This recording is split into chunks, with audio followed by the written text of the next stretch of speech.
Buenas tardes. Confluencia Movimiento Feminista, plataforma que agrupa casi 70 organizaciones feministas de todo el territorio español, en cumplimiento de sus principios rectores, al que todas estas organizaciones nos hemos adherido, en concreto los principios 1 y 2. El primer principio rector de la confluencia indica que el objetivo urgente e inmediato de la confluencia es impedir las iniciativas normativas que pretenden consagrar el concepto de autodeterminación del sexo registral, entonces lo llamábamos autoidentificación del género, en el sistema jurídico español. El principio rector número 2 es que la confluencia defiende la definición de mujer basada en el sexo. Y en virtud de estos principios rectores traemos hoy, a través de la organización confluyente Women's Declaration International, en su capítulo español, este vídeo titulado "El gobierno más feminista de la historia destruye las políticas de igualdad, crónica de una usurpación". Vamos a poner en contexto la propuesta normativa del gobierno, conocida habitualmente como Ley Trans, que vulnera el ordenamiento jurídico español, intenta destruir, como decimos en el título, las políticas de igualdad y los derechos de las mujeres basados en el sexo. Empezamos. Empezamos destacando el origen de la ideología que sustenta la propuesta del gobierno, un caballo de Troya en todo el sistema de derechos humanos que está alterando en distintas jurisdicciones en toda la normativa de igualdad creada para defender los derechos de las mujeres. Y este caballo de Troya no es otro que los principios de Yogyakarta, que es un documento privado que no ha sido aprobado por Naciones Unidas, pero que en los primeros borradores de esta normativa que nos plantea el gobierno aparecían como parte del ordenamiento jurídico internacional del sistema de derechos humanos que motivaba un cambio de legislación en España. Las feministas hemos demostrado que estos principios no tienen ningún valor legal y por eso han desaparecido del último borrador y del texto que en estos momentos se encuentra en el Congreso para su aprobación. Pero sí están, se puede ver su influencia en todos los preámbulos, en las exposiciones de motivos de la normativa autonómica que en esta misma línea se ha ido aprobando en los últimos años en España. Los principios de Yogyakarta se llaman así por haber sido firmados en una ciudad de Indonesia, que es con este mismo nombre, por supuesto, en el año 2006. Fue en esta redacción donde se unen por primera vez los conceptos de orientación sexual con identidad de género, conceptos que son totalmente opuestos y antitéticos porque un concepto niega el otro, como vamos a ver. Y es aquí donde empieza a intentar modificarse la normativa que defiende los derechos de las mujeres basados en el sexo para sustituir esta categoría biológica por el concepto de identidad de género. Los principios de Yogyakarta sufrieron una ampliación en el año 2017, siendo esta adición referida habitualmente como los principios plus 10 o más 10. Es en esta ampliación posterior donde se fija una expresión ampliada que ya no se refiere solo a orientación sexual e identidad de género, sino a orientación sexual, identidad de género, expresión de género y características sexuales, que es una expresión prácticamente idéntica a la que utiliza el gobierno español en el proyecto de ley. En el proyecto de ley se ha cambiado la identidad de género por identidad sexual. Los principios de Yogyakarta pretendían ser o aparentan ser la aplicación de la legislación internacional de derechos humanos en relación con la orientación sexual y la identidad de género, dicen ellos, pero no es cierto que recojan obligaciones del derecho internacional de derechos humanos en la identidad de género, sino que son un instrumento de propaganda para la modificación de las legislaciones de los distintos países, como vamos a ver. En los principios de Yogyakarta se define orientación sexual como la capacidad de cada persona de sentir una profunda atracción emocional, afectiva y sexual por personas de un género diferente al suyo, de su mismo género, o incluso de más de un género, cosa que es absolutamente imposible. De manera que aquí vemos cómo se redefine la orientación sexual, anulando los conceptos habituales de heterosexualidad o homosexualidad, y comprendemos que en base a esta definición algunos varones que sienten atracción sexual por mujeres digan ser lesbianas. Es algo totalmente incongruente, es algo que las lesbianas rechazan, pero viene de este documento que estamos viendo, los principios de Yogyakarta. Por otra parte, la identidad de género, que se entendía hasta entonces como una cuestión de salud mental, estaba en ese momento en la clasificación internacional de enfermedades de la Organización Mundial de la Salud dentro del apartado de salud mental. Aquí se redefine para extraerla de esa categoría de trastorno de la identidad o desorden, como se dice en inglés, por este sentimiento, esta vivencia interna e individual del género tal como cada persona la siente profundamente. Ellos consideran que el sexo, como vemos aquí en pantalla, se asigna en el momento del nacimiento, y esta definición es interesante tenerla en cuenta porque la vamos a ver repetida en las propuestas normativas que el Gobierno está intentando aprobar en España. El principio número 3 es el que plantea la autodeterminación de esta identidad de género. Y en esto se basa la propuesta normativa española, que pretende que una mera declaración ante el registro civil sirva para hacer los cambios legales que permitan a las personas cambiar su documento nacional de identidad en España para cambiar la mención registral de su sexo legal, que tendría efectos jurídicos en todos los ámbitos. El principio 18, no vamos a mencionar todos los principios como estamos viendo porque algunos son bastante favorables: antidiscriminación, derecho a la educación, derecho a un trabajo, derecho a la vivienda. No tenemos nada que objetar en ese sentido, por supuesto.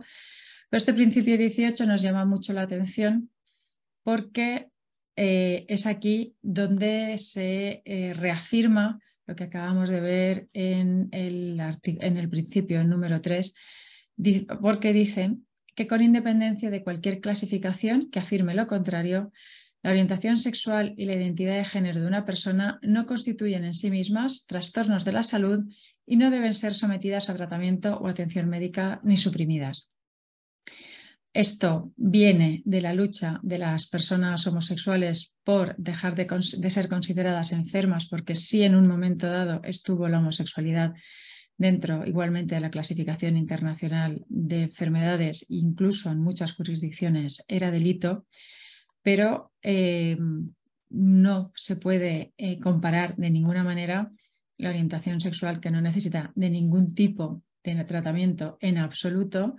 con la identidad de género por las demandas de este colectivo posteriormente de medicalizarse, hormonarse y hacer todo tipo de transformaciones que obligan a un seguimiento médico y a la intervención de profesionales de distintos ámbitos. El principio 24 lo hemos traído aquí como paréntesis porque no afecta a la ley, al proyecto de ley trans, pero es muy interesante ver esta redacción porque efectivamente el Gobierno parece estar totalmente inspirado en los principios de Yogyakarta para todas sus propuestas normativas, porque en estos momentos se está planteando una modificación de la ley de familias en las que las personas que conviven en un mismo domicilio, los compañeros de piso por entendernos, pueden pasar a formar parte de la familia. Y efectivamente, aquí en este apartado B del principio 24 dice que se velará porque las leyes y políticas reconozcan la diversidad de formas de familias incluidas aquellas que no son definidas por descendencia o matrimonio, que es exactamente la propuesta que en estos momentos se está planteando a través del Ministerio de Igualdad. El siguiente principio de responsabilidad es muy relevante porque en este se basa en la propuesta normativa del Gobierno, ahora en el Congreso, los artículos 75 y 76, que indican una serie de infracciones y luego sanciones correspondientes a esas infracciones, está basado en este principio 29 de responsabilidad. Porque vemos que en el apartado A, los estados establecerán procedimientos penales, civiles, administrativos y de otra índole, así como mecanismos de vigilancia, para castigar a las personas que, según esta creencia, no respeten la identidad de género de las personas. Efectivamente, como mencionaba, en los artículos 75 y 76, las infracciones y las sanciones serán de carácter administrativo, aunque no se trate de delitos y no tenga que entrar ninguna de las disposiciones contenidas en el Código Penal, aunque, como digo, no sean delito, sino que se trate de expedientes administrativos, se establecen penas que en el tramo superior podrían llegar a 150.000 euros de multa por no cumplir con el mandato de esta doctrina que nos plantea el Gobierno. Es interesante ver quién estaba firmando los principios de Yogyakarta. De la lista hemos destacado estos nombres porque luego volverán a aparecer en la presentación, especialmente los dos primeros. El tercero lo destacamos porque ha sido el único de los firmantes que ha tenido la dignidad de escuchar a las feministas, comprender los problemas que planteaba la aplicación de estos principios y renegar de su participación en los principios de Yogyakarta, contra los cuales ahora se pronuncia. El profesor Robert Wintemute, que es profesor en el King's College de Londres, de Reino Unido, en estos momentos coincide con las feministas que la aplicación de los principios de Yogyakarta es un problema para los derechos de las mujeres y para los derechos de las personas homosexuales. Como he dicho antes, los principios de Yogyakarta sufrieron una ampliación en el 2017 y vemos aquí la expresión ampliada de orientación sexual, identidad de género, expresión de género y características sexuales que caracteriza a esta ampliación que fue aprobada el 20 de septiembre de 2017 en Ginebra. Aquí vemos una expresión absurda intentan definir expresión de género como forma en la que cada persona presenta su género. La palabra género no es definida en ninguna parte ni en los principios de Yogyakarta originales ni en la ampliación, pero se supone que esa expresión de género debe ser protegida por la ley, aun ser indefinida. Y se supone que esta expresión de género, a través de apariencia física que incluye forma de vestir, peinado, accesorios y maquillaje, esto estará protegido por ley. La gestualidad, habla, comportamiento, nombres y referencias personales, pero entramos en el absurdo que mencionaba porque a pesar de decir que la expresión de género es la forma en que cada persona presenta su género, luego se nos dice que la expresión de género puede o no coincidir con la identidad de género de la persona, con lo cual, ¿qué está expresando si no coincide con su identidad? ¿Y por qué esta expresión debe tener la forma de vestir ningún tipo de protección legal? Es como si pidiesen protección legal antidiscriminatoria a una cresta punky o a un traje y corbata de ejecutivo.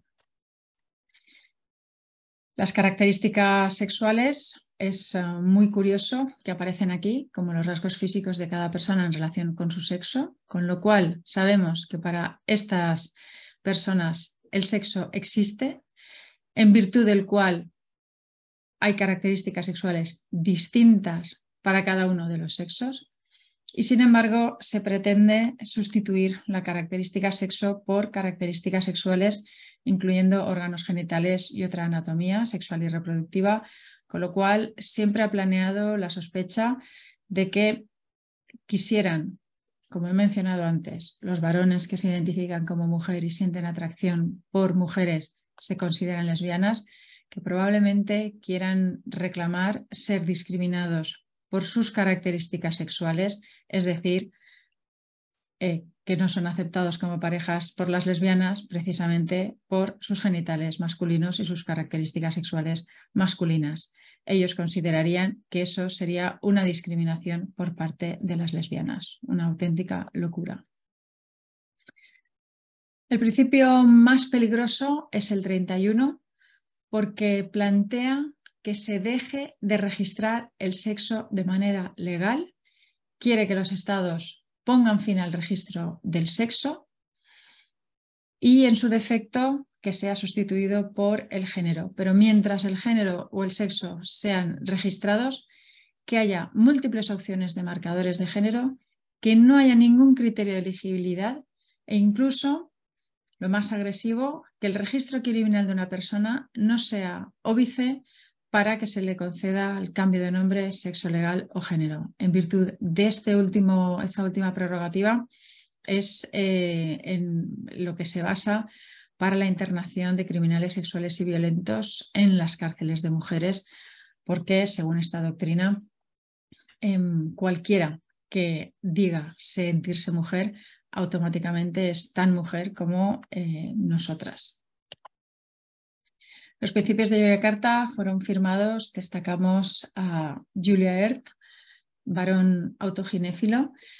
que era entonces director ejecutivo de Transgender Europe, porque esta mañana hemos visto circular por Twitter cómo Transgender Europe ha presentado una bandera arcoíris ampliada donde se ha añadido el paraguas rojo, que es el símbolo del regulacionismo de la prostitución, contra el cual todas las feministas abolicionistas de la prostitución nos manifestamos. Earth, que vive en Berlín con su mujer y su hijo, es en estos momentos el máximo responsable de ILGA, la plataforma internacional que en origen era para defender los derechos de gays y lesbianas y que en estos momentos está capturada totalmente por el transactivismo. ILGA agrupa todas las federaciones nacionales. En España, la FELT, la Federación Española de Organizaciones LGTB, es parte de ILGA y ILGA se declaró también pro regulación de la prostitución hace unos años. Destacamos también Víctor Madrigal Borloz y el nombre que hemos visto antes, Vitit Muthapong, de Tailandia, porque como vemos aquí, del 2006 al 2017 había añadido un cargo a su currículum y en los momentos de firmar era experta independiente de Naciones Unidas sobre la protección contra la violencia y la discriminación por motivos de orientación sexual e identidad de género. Y esto nos da una información muy valiosa que vamos a desarrollar a continuación. Porque efectivamente la influencia de los principios de Yogyakarta en multitud de organismos oficiales es lo que hace que se promueva normativa a nivel nacional bajo la excusa de que son las organizaciones o los mandatos institucionales las que lo promueven, cuando son los activistas que ocupan los cargos en dichos organismos oficiales. Empezamos efectivamente por el señor Vitit Muthapong de Tailandia, que fue designado el primer experto independiente de la ONU sobre violencia y discriminación basadas en la orientación sexual e identidad de género. Y en su primer informe identificó 6 cuestiones fundamentales como si fuera objeto de su experiencia en su mandato, siendo que eran principios que estaban ya en los principios de Yogyakarta y que estaba intentando introducir en Naciones Unidas: el reconocimiento jurídico de la identidad de género y la eliminación de la estigmatización vinculada a la patologización. En realidad es una forma muy barroca de decir que proponen una autodeterminación y que pretenden eliminar todo tipo de criterio y de diagnóstico para, para poder alcanzar, como digo, la autodeterminación del sexo registral. El mandato de este profesor tailandés fue breve y a finales del 2017 se nombró el 4 de diciembre a Víctor Madrigal Borloz, que como hemos visto era signatario de Yogyakarta Plus, de Yogyakarta +10, de manera que los dos expertos independientes en materia de orientación sexual e identidad de género de la ONU han sido ambos firmantes de Yogyakarta, y eso explica su activismo en contra de los derechos de las mujeres basados en el sexo. Madrigal Borloz celebraba la presentación el 27 de noviembre de los principios de Yogyakarta, 2 meses después de haberlos firmado, fueron presentados, y solo 8 días más tarde de esta presentación en público fue nombrado en el cargo inicialmente para 2 años, pero luego ha sido renovado en un par de ocasiones y en estos momentos es el titular del puesto. Madrigal Borloz preparó un informe el año pasado, al cual hago ahora un breve paréntesis. Mi organización, Women's Declaration International, presentó un informe, mandamos a Naciones Unidas un comunicado en relación a este informe del experto, porque consideramos que pretendía imponer un nuevo significado para el término género, que pretendía redefinir la palabra género de manera que, sin modificar la normativa nacional o internacional, la normativa que se ha redactado pensando en eliminar las barreras que encontramos las mujeres en muchas jurisdicciones para el pleno ejercicio de nuestros derechos, pretendía hacer esa redefinición para que el género pasase a ser leído como identidad, de manera que hubiese una modificación de facto de la normativa sin necesidad de su modificación. Es un trabajo arduo el que está haciendo este experto independiente y está avanzando en muchos sentidos, porque no todos los gobiernos, consciente o inconscientemente, frenan estos avances. El fanatismo de Víctor Madrigal Borloz en relación al género le ha llevado a escribir en el resumen de los informes, que está colgado de la página web oficial de la Oficina del Alto Comisionado de Derechos Humanos de la ONU, que el género es un fenómeno suprabiológico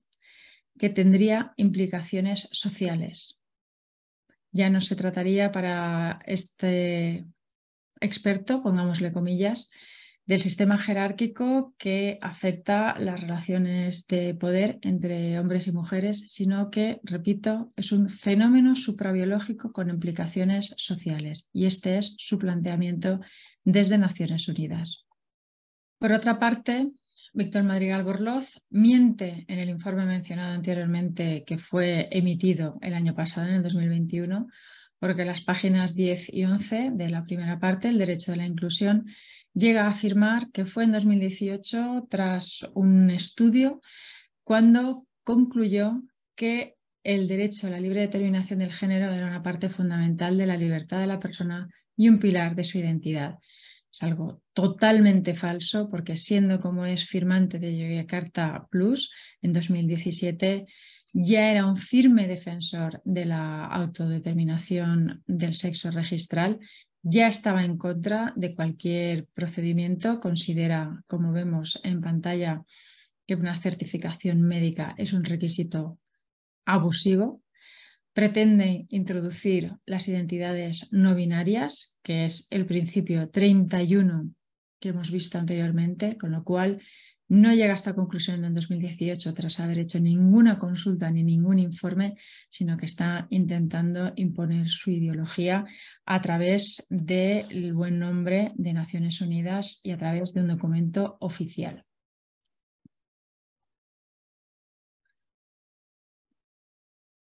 Su fanatismo llega hasta el punto de decir que el binario masculino-femenino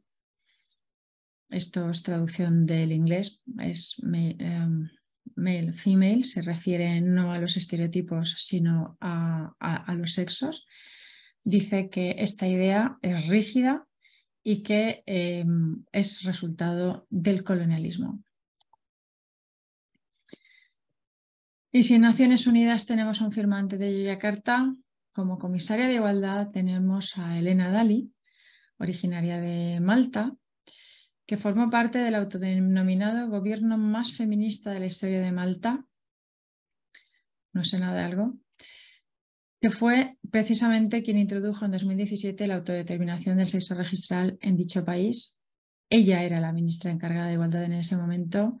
de manera que podríamos decir que es la Irene Montero de Malta. Y en estos momentos es la responsable de todas las políticas de igualdad de toda la Unión Europea. Uno de los documentos, la Unión de la Igualdad, la Estrategia para la Igualdad de Género del quinquenio 2020-2025, tiene una redacción muy preocupante porque se refiere a mujeres y hombres, niñas y niños, en toda su diversidad. Y hay una nota al pie, una llamada. Esta llamada explica que la expresión en toda su diversidad se utiliza para referirse a mujeres y hombres, explicando que son categorías heterogéneas, en las que se incluyen, pues bueno, sexo, identidad de género, expresión de género, características sexuales, que vemos que son términos tomados directamente de los principios de Yogyakarta y que se consideran incluidos dentro de esta expresión en toda su diversidad. De manera que hay documentos que, sin tener ninguna mención a identidad de género o incluir el prefijo trans y hacer ningún tipo de mención a esta ideología, solo mencionando mujeres y hombres, si se añade en toda su diversidad, se está diciendo que en la categoría de mujeres se está incluyendo a varones. El año pasado avanzó una idea de criminalizar discurso y delitos de odio en base al género y orientación sexual. Y esto, para las personas no informadas, podría parecer que está protegiendo a las mujeres y a las personas homosexuales, pero nos tememos, y habría que estar muy pendientes de esta normativa, que se entienda el género aquí como pretende entenderlo Víctor Madrigal Borloz,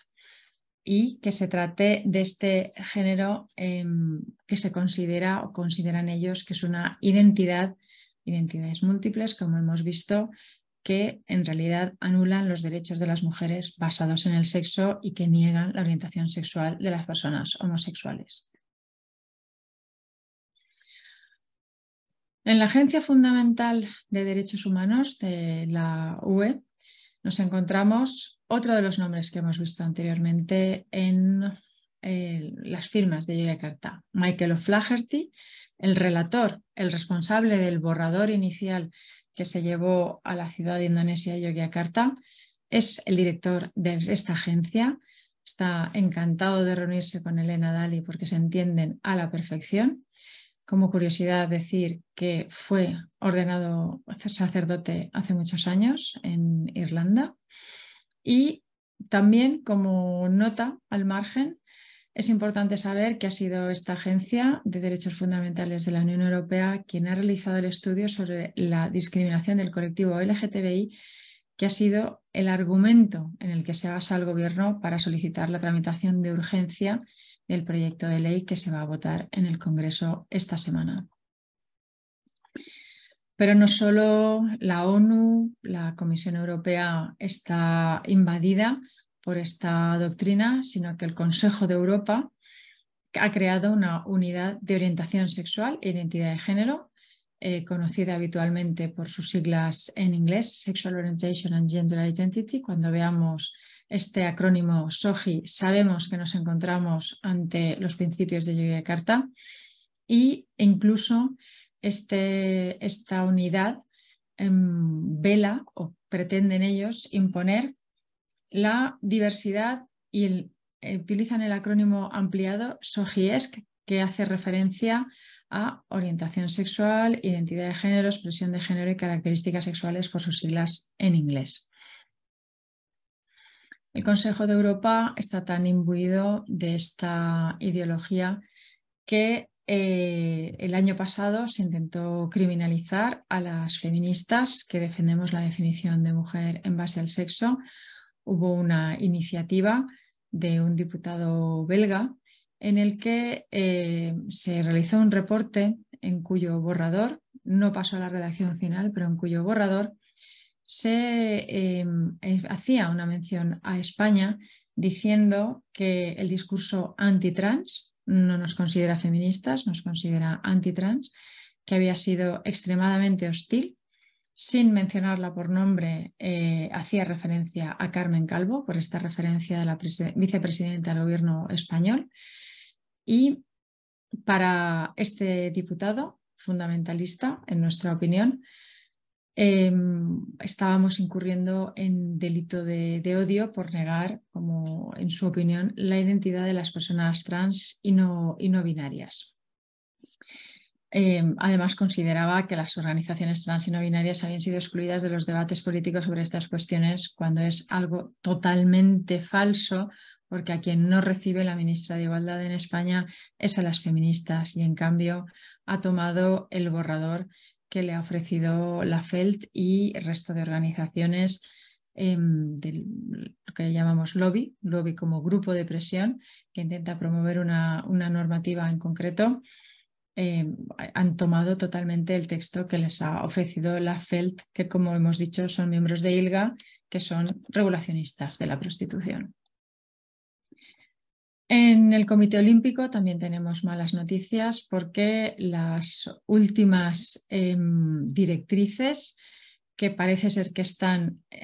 cambiando o a punto de cambiar, pero la información que tenemos es que las vigentes consideran que no hay presunción de ventaja entre hombres y mujeres.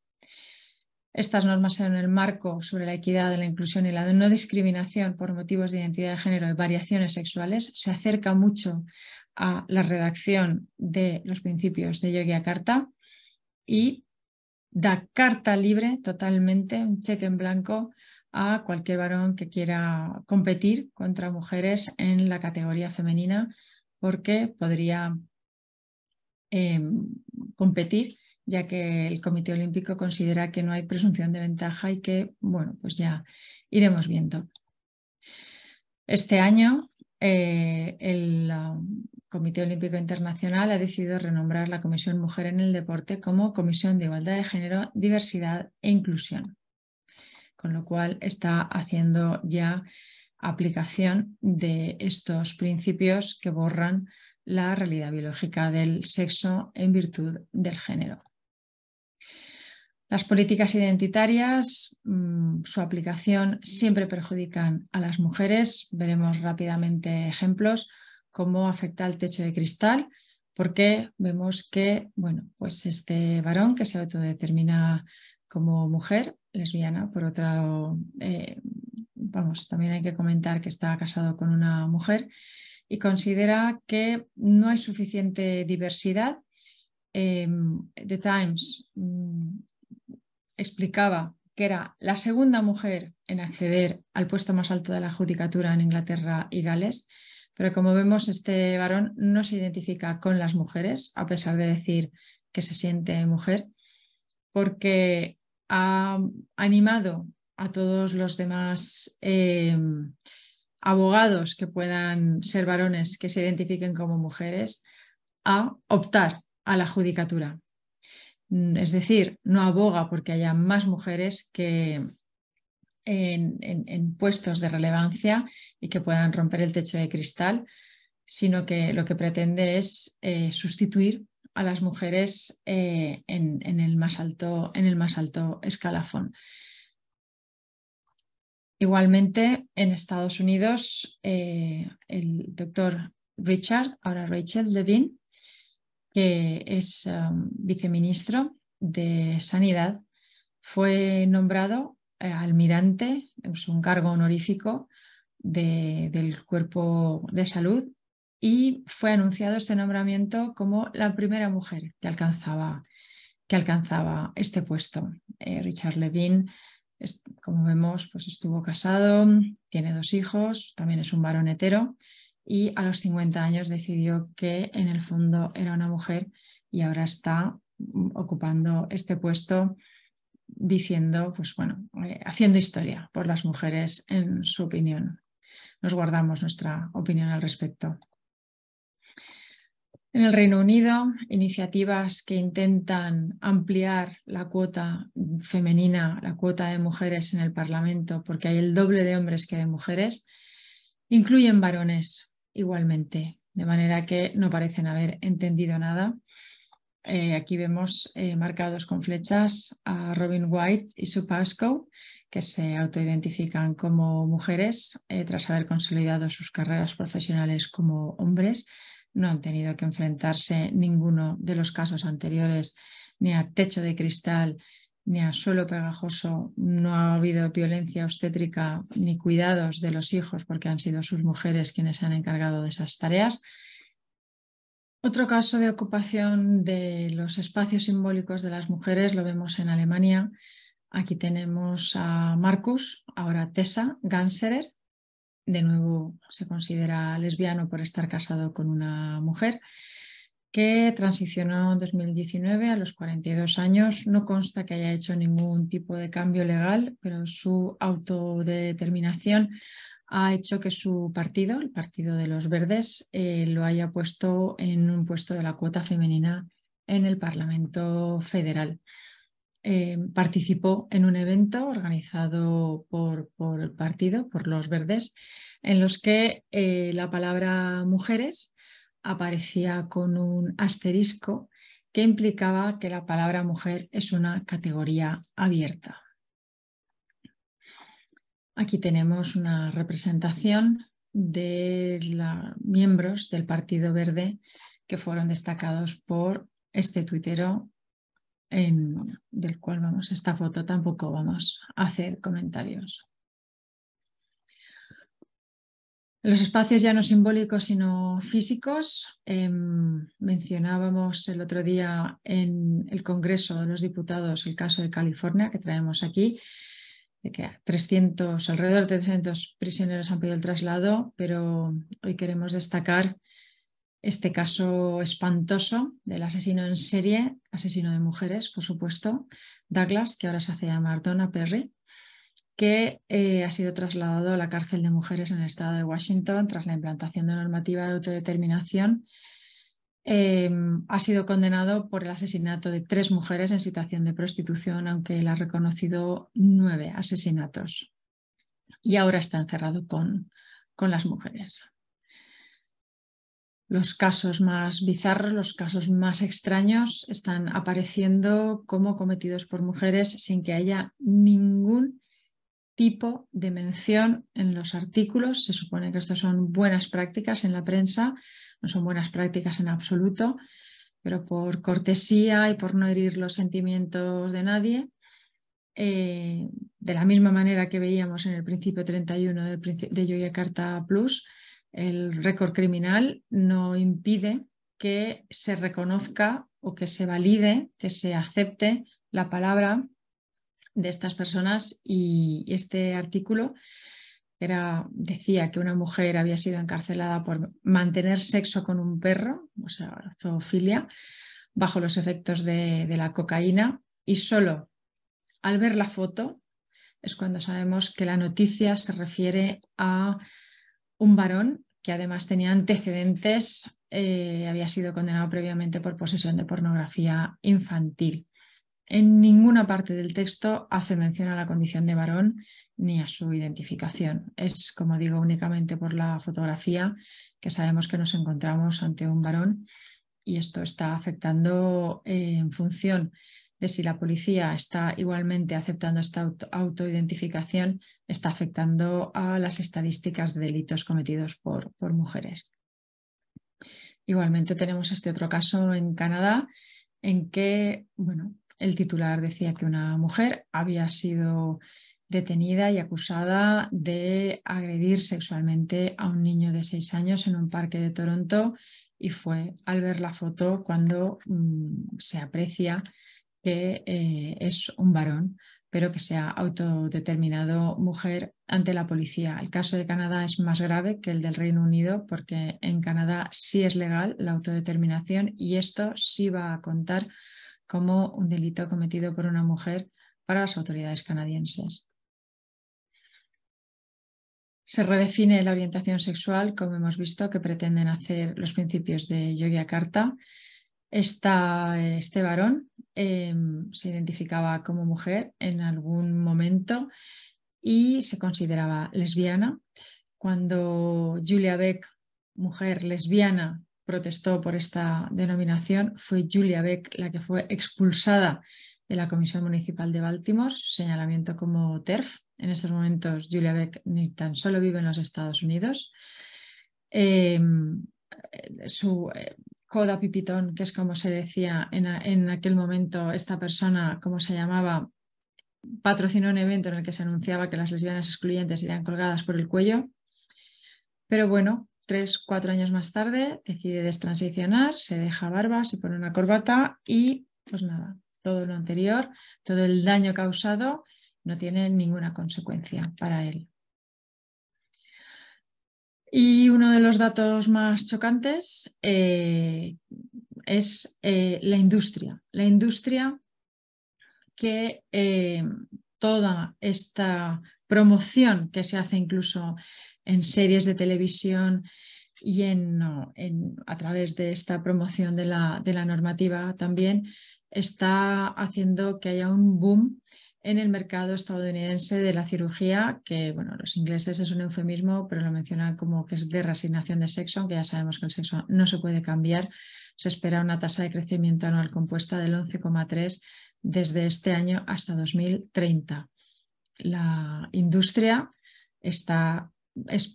congratulándose de este aumento de la incidencia de la disforia de género, ya que el creciente número de personas que optan por cirugías de confirmación, dicen, es una forma de hablar en Estados Unidos por una falsa comprensión de la corrección política. Dicen que estas cirugías son gender confirming, de confirmación del género, y esto es muy buena noticia para todos los inversores que quieran invertir en este sector económico. Se prevé, si este año las cifras del año cerrado, del año pasado, eran 1.900 millones de dólares norteamericanos, la previsión para el cierre del 2022 ya se plantea en 2.100 millones de dólares, y la previsión de ingresos en 2030 llegaría a los 5.000 millones. De todo esto hace ya tiempo que incluso el Financial Times hace casi 5 años que publicó una viñeta en una...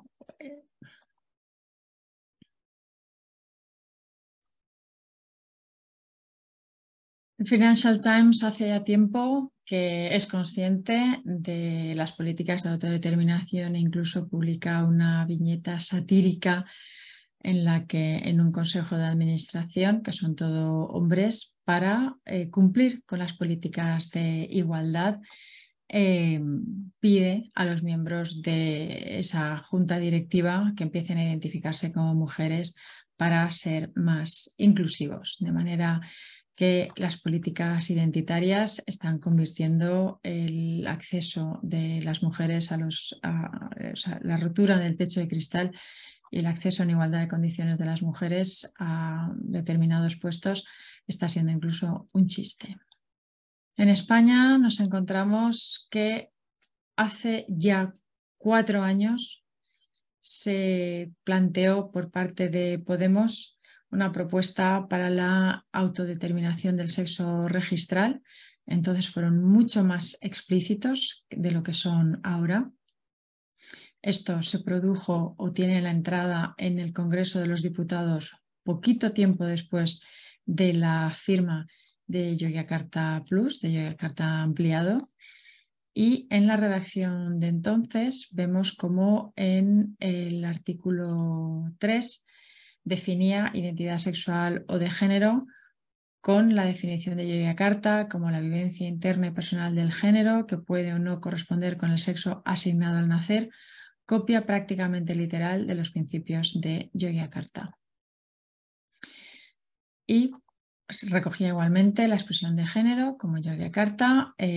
conductas, formas de vestir, lenguaje o gestos corporales, de manera que el amaneramiento de determinadas personas es lo que determina que sean hombres o mujeres y lo que les otorgaría derechos como hombres o como mujeres en el ordenamiento jurídico español. Esta propuesta afortunadamente no prosperó, pero la traemos a efectos de informar del contexto. Aquí vemos en la parte inferior de la diapositiva que las personas trans, que iban a ser las que podían autodeterminar su... Bueno, cualquier persona en realidad podía, por supuesto, declararse como persona trans porque solo necesita su declaración. Había una lista enunciativa no limitativa que incluía personas transgénero, transexuales, travestis, variantes de género, queer, hombres o niños con vulva, mujeres o niñas con pene, de manera que la conducta de travestismo iba a poder merecer la protección de los derechos que se han definido en el ordenamiento jurídico español para la protección de las mujeres. Esta propuesta no prosperó por la convocatoria de elecciones anticipadas que se dio en 2019, pero ya estando en el gobierno, cuando hubo reelección al cargo de secretario general y volvió a ganar Pablo Iglesias, en el documento Podemos Contigo, que parece una promesa, más bien, se ratificaban el compromiso con las iniciativas legislativas promovidas los años anteriores, defendiendo de nuevo el compromiso, reafirmando el compromiso con la autodeterminación del sexo registral. Y aquí lo que menciona como despatologización de la transexualidad, efectivamente, para ir a las políticas de autodeterminación. Esto lleva al estado actual de la situación, el proyecto de ley para la igualdad real y efectiva de las personas trans y para la garantía de los derechos de las personas LGTBI es el nombre completo. Como he dicho antes, todo el mundo se refiere a este proyecto como proyecto de ley trans o proyecto de ley trans LGTBI, que tiene 3 ejes. Uno de ellos, de los principales, es la autodeterminación del sexo registral, que vendría descrita en el artículo 38 y, como se ve, toda persona de nacionalidad española mayor de 16 años podría solicitar, si esto prospera,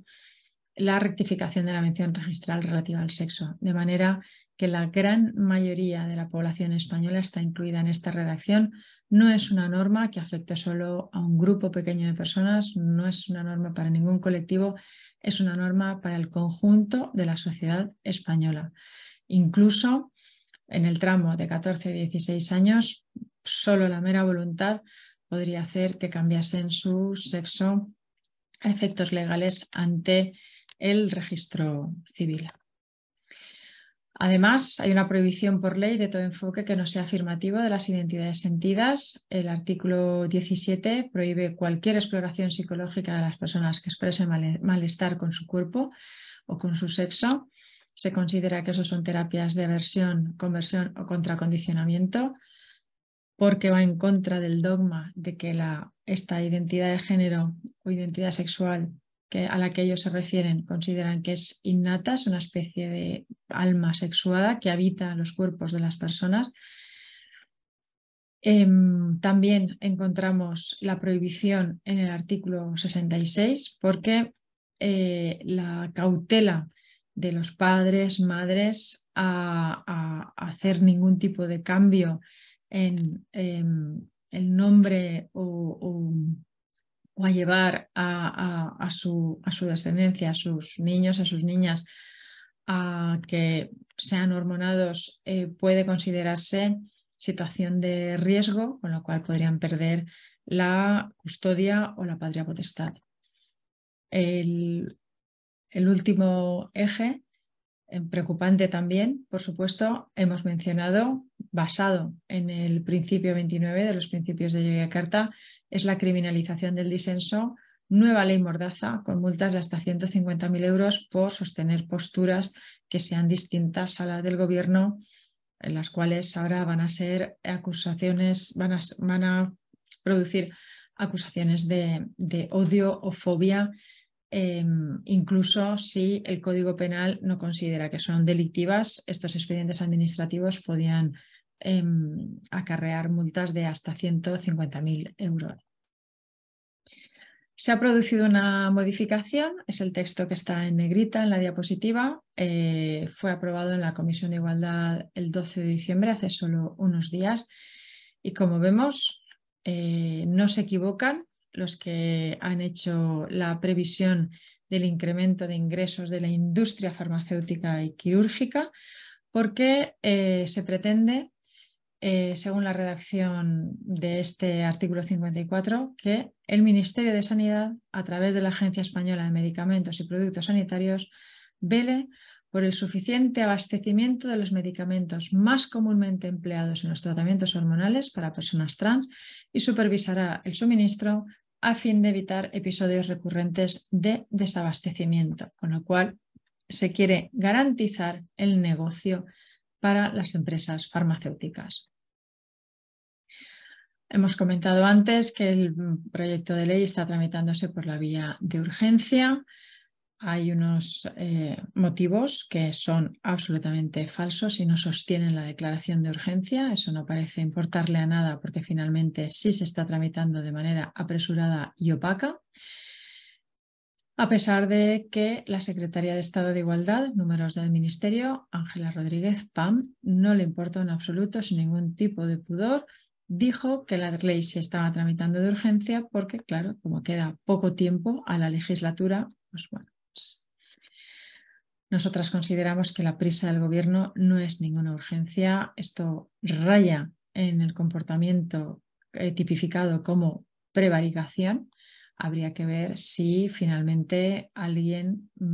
investiga si efectivamente llega a alcanzar esta categoría. Irene Montero y Ángela Rodríguez, a quien acabamos de mencionar, se han reunido con el experto independiente, tras lo cual se congratularon mutuamente y dijeron que se encontraban en plena sintonía con el propósito del mandato,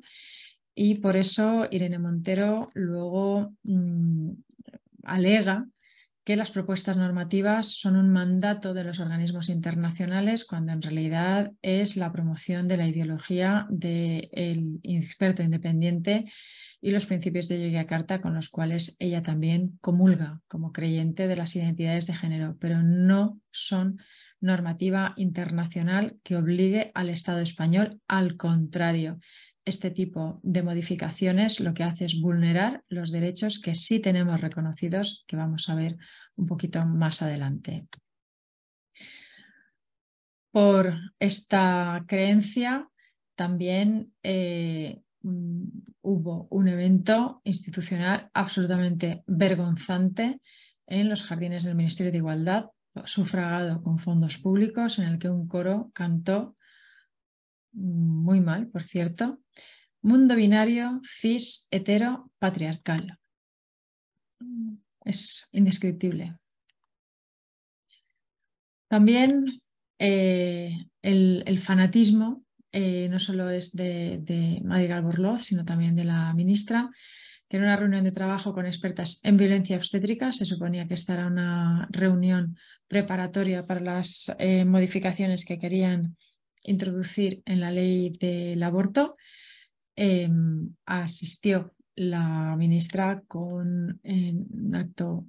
que, vamos, una normativa de la cual solo podemos ser protagonistas las mujeres, porque los varones es imposible que puedan sufrir ningún tipo de aborto, y en este acto escogió aparecer con la bandera trans haciendo toda una declaración de intenciones. un mes más tarde volvió a llevar la misma mascarilla o otra similar en los actos oficiales del 12 de octubre. Y también habíamos mencionado a la unidad SOGI del Consejo de Europa, y con ellos organizaron una mesa sobre el reconocimiento legal del género en España. No estamos hablando de la autodeterminación del sexo registral, sino de la intención de crear en España una categoría legal para el género, porque uno de los participantes era el presidente de los no binarios España, que a pesar de decir que es no binaria, a la legua se nota su sexo, no hay posibilidad de confusión y esa definición de no ser binario es lo que querrían que tuviese reconocimiento legal en España. En este evento participó también Marina Echevarría, que preside el Consejo de Participación de las Personas LGTBI, que es un órgano consultivo creado recientemente por el Ministerio de Igualdad y al que asesora. Marina, como los casos que hemos visto anteriormente, también se considera lesbiano. Está casado, aún no sabemos si, pero en fin, al menos ha estado casado y tiene 2 hijos por sus propias declaraciones en redes. De manera que en estos momentos la presidencia del Consejo de Participación de las Personas LGTBI está ostentada por un varón heterosexual. El mismo día que se producía esta mesa, en colaboración con la unidad SOGI del Consejo de Europa, el Ministerio de Sanidad, que por cierto la ministra corresponde a la cuota del PSOE, con lo cual estamos hablando de que todo el gobierno está igual de capturado, firmó una orden para permitir a todas las mujeres el acceso a los servicios de reproducción asistida, pero no se les olvidó incluir la coletilla de las personas trans con capacidad gestante que no pueden ser de otro sexo que mujer. Pero bueno, la inclusión de esta coletilla es un tributo a la doctrina que en estos momentos predomina en el gobierno. Como hemos comentado, los derechos de las mujeres están basados en el sexo porque, al contrario que los principios de Yogyakarta, la CEDAW, la Convención sobre la Eliminación de todas las formas de discriminación contra la mujer, que fue adoptada por la ONU en 1979 y ratificada por España el 16 de diciembre de 1983, hace ahora 39 años, define la expresión discriminación contra la mujer como toda distinción, exclusión o restricción basada en el sexo que tenga por objeto o resultado menoscabar o anular el reconocimiento, goce o ejercicio por la mujer, en fin, de todos sus derechos. De manera que la distinción entre hombres y mujeres, la distinción de trato entre hombres y mujeres está basada en el sexo. La CEDAW forma parte del ordenamiento jurídico español. El mandato de la CEDAW, en virtud del artículo 96.1, forma parte del ordenamiento, como digo, y por tanto ha sido recogido en las normas de igualdad fundamentales de nuestro ordenamiento jurídico, que son la Ley Orgánica 3/2007 para la igualdad efectiva de mujeres y hombres y la Ley Orgánica 1/2004 de 28 de diciembre de medidas de protección integral contra la violencia de género. Y en virtud del principio constitucional de jerarquía normativa, no pueden ser modificadas ni desobedecidas por una norma ordinaria como sería el proyecto de ley trans si llega a aprobarse. La ley de igualdad dispone que el principio de igualdad de trato entre mujeres y hombres supone la ausencia de toda discriminación directa o indirecta por razón de sexo, efectivamente recogiendo la redacción de la CEDAW, y por su parte la Ley contra la Violencia de Género establece la obligación de elaborar informes, estudios y propuestas en los que los datos se considerarán desagregados por sexo. Así que la normativa de igualdad se obliga a preguntar el sexo de las personas para cumplir su objetivo de eliminar la discriminación y la violencia contra las mujeres. Desobedecer este mandato es inconstitucional. La Constitución española nos garantiza como derechos fundamentales la libertad de creencia, tenemos derecho a no creer en las identidades, tenemos derecho a no creer en las almas que caen en los cuerpos equivocados, ni a creer en que los sexos se asignan de manera aleatoria al nacer. Tenemos derecho a expresar estas creencias nuestras de que el sexo es real, existe, es inmutable y además solo hay dos. Eso nos lo garantiza la Constitución en el artículo 20. Tenemos el derecho a participar en los asuntos públicos. La tramitación de una ley es un asunto público. Tenemos derecho a expresarnos y nuestros compañeros docentes tienen derecho a la libertad de enseñanza. Pretender amordazar a las feministas es inconstitucional. En el artículo 9 hay una serie de principios que esta norma vulnera, porque vulnera el principio de legalidad, vulnera el principio de jerarquía normativa, vulnera el principio de seguridad jurídica y de responsabilidad, y también vulnera el principio de interdicción de arbitrariedad de los poderes públicos, porque están escogiendo escuchar unas partes de CEDAW sí, pero otras no, o respetar el principio legal de la capacidad de obrar en unos casos sí, en otros no. Es un asalto al Estado de Derecho y el feminismo va a seguir luchando por el mantenimiento de los derechos de las mujeres en base al sexo y por el mantenimiento de la definición de mujer en base al sexo. Os pedimos que nos sigáis en nuestras redes y a través de nuestra página web para apoyar nuestra labor de difusión de este asalto a nuestro Estado de Derecho, a nuestro ordenamiento jurídico y sobre todo un asalto a los derechos de las mujeres. Muchas gracias.